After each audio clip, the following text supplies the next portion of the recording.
राहुल गांधी क्यों कह रहे हैं कि इमरजेंसी लगानी पड़ेगी और 1 साल में पीएम नहीं रहेंगे नरेंद्र मोदी, क्यों ऐसे? अभी बता है भाई। दुर्भाग्य यह है कि 12 साल में इस देश की अर्थव्यवस्था का जो भट्टा बैठा है उसी का नतीजा है कि किस तरह से उन्होंने इंटरनल जो फैक्टर्स होते हैं, इंटरनल जो हमारे शॉक एब्जॉर्वर्स होते हैं, उनको सबको समाप्त कर दिया, क्योंकि पूरी नीति जो है वो अडानी के ऊपर केंद्रित हो गई। अभी देखा होगा किस तरह से जांच एजेंसियों का यूज हो रहा है, वेदांता के ऊपर क्या हो रहा है, किस तरह से हम चौथी से दोबारा से छठी अर्थव्यवस्था पर चले गए। You are right bro. Per capita income में 100 से ऊपर चले गए। रुपया डॉलर की तुलना में कहां भागता चला जा रहा है। आरबीआई जवाब नहीं दे रहा है कि भाई 22 अप्रैल के बाद कितना गोल्ड बेचा कि नहीं बेचा। देश का कारण नरेंद्र मोदी है। के ऊपर 5 गुना कर्जा हो गया। एक साल में पौने तीन लाख करोड़ रुपया 2 बार आरबीआई से लेने की तमाम खबरें आ रही हैं, उस पर कोई नहीं बोल रहा है। उसका कारण है मानक जी इनकी कोई नीतियां नहीं है। इनको हिंदू मुसलमान करके चुनाव जीतना होता है, इलेक्शन कमीशन को अपनी मुट्ठी में रखना होता है। पूरे देशों में, पड़ोसी देशों में इन्वेस्टमेंट बढ़ रहा है। मतलब पाकिस्तान का करेंसी जो है वो हमसे ज्यादा मजबूत बैठी हुई है, उसमें गिरावट कम है और हमारी करेंसी में ज्यादा है, और तुलना करते हैं हम छोटे छोटे देशों से। अरे भाई, उनकी जितनी आबादी 5 देशों का जो शरद कोहली जी ने नाम बताया, उनकी 5 की आबादी मिला लें तो उत्तर प्रदेश से आधी है।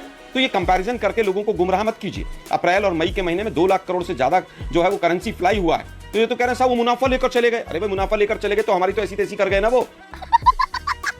सरकार क्या कर रही थी? सरकार ने ऐसा माहौल क्यों नहीं बनाया कि और मुनाफा यहां कमाते? क्राइसिस के समय पे निकल गए तो हमारी ग्रोथ स्टोरी हो गई है।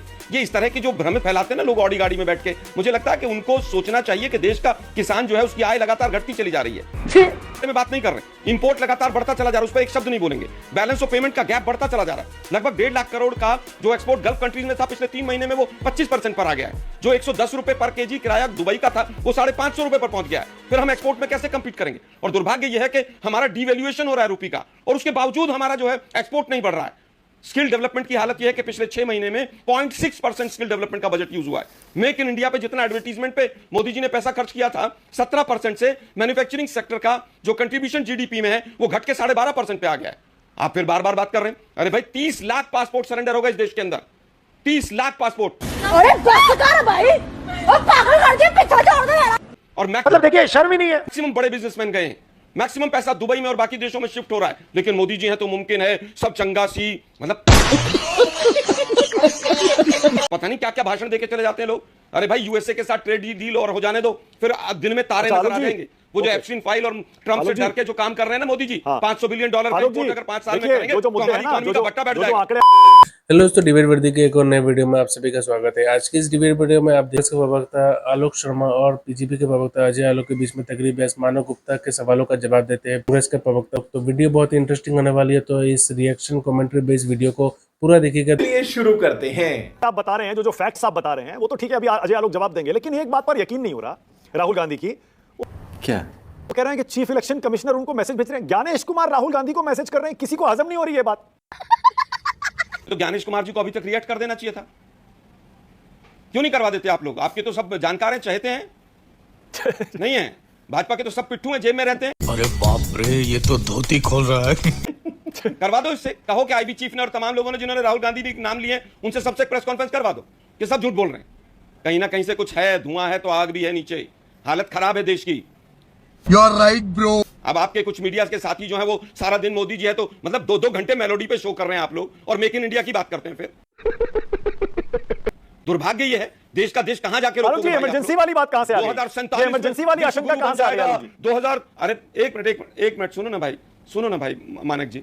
आईएमएफ इंटरनेशनल मॉनेटरी फंड ने हमारे आंकड़ों को सी कैटेगरी में रखा है, क्योंकि सारा दिन बैठ के आंकड़ों की बाजीगरी करते हैं ये लोग। अरे भाई, आंकड़े बहुत अच्छे दिखाते हैं। फिर 80 करोड़ लोगों को राशन देने की जरूरत है, रुपया कंट्रोल में नहीं है, बेरोजगारी चरम पर है, महंगाई चरम पर है, बैलेंस ऑफ पेमेंट नेगेटिव चला जा रहा है, इंपोर्ट बढ़ता चला जा रहा है, लेकिन आंकड़े बहुत अच्छे हैं। यार मतलब ये समझ ही नहीं आ रहा है। देश को बिल्कुल आप लोगों ने बेवकूफ समझ लिया है, भाजपाइयों ने। देश के ऊपर 5 गुना कर्जा हो गया, लेकिन उसके बावजूद मोदी जी हैं तो चंगासा सब चंगासी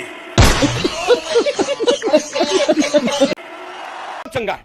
अरे यार, कहीं तो आलोक जी, इसीलिए ये सारे आंकड़ों की वजह से ही आप और राहुल गांधी ये कह रहे हैं। मानक जी एक इंपॉर्टेंट चीज कह रहा हूं मैं। मानक जी एक इंपॉर्टेंट चीज कह रहा हूं। देश के अंदर अपना घर का गोल्ड गिरवी रख के लोग किस्तें चुका रहे हैं, ईएमआई दे रहे हैं, खाने के लिए नहीं है। क्या आपकी बारी है? इकोनॉमी की हालत, प्रियंका, सारे आंकड़े आपने एक्सपर्ट्स को सुन लिया, बीजेपी कांग्रेस को सुन लिया, आपका टेक क्या है प्रियंका कक्कड़? आपके शो के जरिए मुझे पता चला कैपिटल गेन्स टैक्स हटा दिया गया है, बट वो सिर्फ गवर्नमेंट बॉन्ड पे हटाया गया है। और फिर मेरा क्वेश्चन है कि भाई डोमेस्टिक वालों पे भी थोड़ा तरस कर दो, चाहे गवर्नमेंट बॉन्ड्स नहीं करो। हमने क्या पाप किए? आपने बिल्कुल ही कमर तोड़ दी। चाहे वो आगरा की लेदर इंडस्ट्री हो, वो ठप हो गई, वो उठ के बांग्लादेश चली गई। चाहे फिरोजाबाद की चूड़ी बनाने वाली इंडस्ट्री हो, वो आपने ठप कर दी, वो उठ के वियतनाम चली गई। तरह का माहौल यहाँ पे दिए। वो हाल ही में टेस्ला ने, जो एक फॉरेन इन्वेस्टमेंट हमारे देश में आनी थी, उसने बताया कि यहाँ पर माहौल इतना खराब है, प्रदूषण इतना ज्यादा है, लोग क्रॉनिकली इल है। हमारे देश में लोग क्रॉनिकली इल होते जा रहे हैं मानक जी, क्योंकि बात मोदी जी तो एक पेड़ लगा के दिखा देते हैं, बट पीछे से जंगल के जंगल काट देते हैं, जैसे हाजदियों में काट दिए, जैसे मुंबई महाराष्ट्र में काट दिए, उस पर नहीं जाते, डाइग्रेस हो जाएगा। तो यहाँ पर टेस्ला ने बताया कि लोकल इंफ्रास्ट्रक्चर पर्याप्त नहीं है और पॉलिसी चेंज कभी भी हो जाता है। तो इन्वेस्टर का कॉन्फिडेंस, आप इन्वेस्टर के ट्रस्ट को तोड़ के तो कर नहीं सकते। 8 बजे उठ के अगर आप कोई बता देंगे डिमोनेटाइजेशन, उसके बाद जीएसटी इंप्लीमेंटेशन आपका इतना पुअर होगा, आप स्टेट को भी पैसे नहीं देंगे, आप सोचिए निवेशक लगाएगा कहाँ? अब यू आर राइट ब्रो। भी आपने खुद ही आंकड़े बता दिए इतने सारे फॉरेन इन्वेस्टमेंट के, but I would want Ajay Alok ji की रेटोरिक पे ना जाएं और बताएं कि अर्थव्यवस्था का हाल क्या है। आप सच बताएं। आप बोलिए अजय आलोक, बोलिए अजय का जवाब, फिर आगे जा रहा हूं, बोलिए। अभी बदत है भाई। आप थोड़ा बताइए जरा, ये आर्थिक सुनामी आ रही है, फिर इमरजेंसी लगा देंगे, पॉलिटिक्स में मत जाइए, मुझे आर्थिक सेहत बताइए देश की। मैंने दोनों पक्ष रख दिए सामने आंकड़ों के लिहाज से। क्या वाकई देश की आर्थिक स्थिति खराब है या इतनी खराब हो रही है विजय जी कि सुनामी आ जाएगी और इमरजेंसी लग जाएगी? मीटर्स हैं जिन पे हमें ध्यान देना होगा। जैसे बॉडी का टेम्परेचर नापने के लिए आपको थर्मामीटर चाहिए, बीपी चेक करते हैं, आप ब्लड टेस्ट करते हैं, स्टूल टेस्ट करते हैं, तो आपको पता लगता है कि अंदर के हालात क्या हैं। इसी तरह से अगर आपको इकोनॉमी को संभालना या उसकी सेहत देखनी है तो आपके सामने भी कुछ पैरामीटर है। सबसे पहला पैरामीटर यह है कि आप इतनी बड़ी इकोनॉमी है, दुनिया का सबसे बड़ा बाजार है, तो लोग आपके यहां इन्वेस्ट क्यों नहीं कर रहे? क्या प्रॉब्लम है? पहली बात। दूसरा, अगर सब कुछ अच्छा है, सब कुछ मजबूत है, तो रुपया क्यों कमजोर हो रहा है? You are right bro. दूसरा पैरामीटर। इसका कारण नरेंद्र मोदी है। तीसरा, अगर सब कुछ ठीक है तो आम आदमी को रोजगार क्यों नहीं मिल रहे हैं? अगर सारी डेवलपमेंट हो रही है तो रोजगार के लक्षण क्यों नहीं दिख रहे हैं? तीसरा मुद्दा।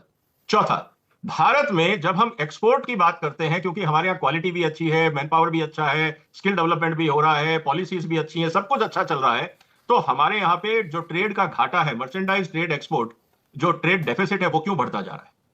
ये कुछ फंडामेंटल चीजें हैं जो बताती हैं कि हमारी, इसमें कोई राजनीति नहीं है, क्योंकि ये पैरामीटर सामने है, ये प्योरली आर्थिक पैरामीटर है।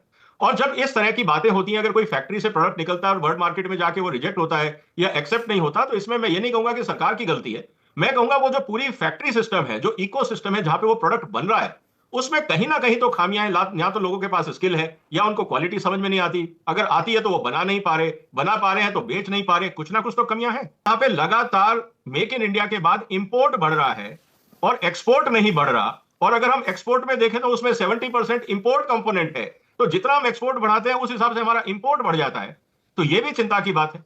भारत में पर कैपिटा इनकम बढ़ती है करीब 87-88% पिछले 10 साल में, लेकिन आयात बढ़ जाता है डोमेस्टिक कंजम्पशन में 104%।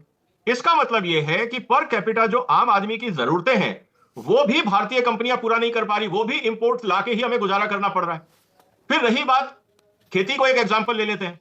सरकारी आंकड़े बोलते हैं सब कुछ अच्छा चल रहा है, पूरी फसलें आ रही हैं, कहीं कोई कमी नहीं है, पिछले साल से ज्यादा उत्पादन है, लेकिन 3 महीने बाद हम देखते हैं सब पे एक्सपोर्ट बैन लगना शुरू हो जाता है। जब सब कुछ अच्छा ही था तो फिर आपने एक्सपोर्ट बैन क्यों लगाया? खत्म।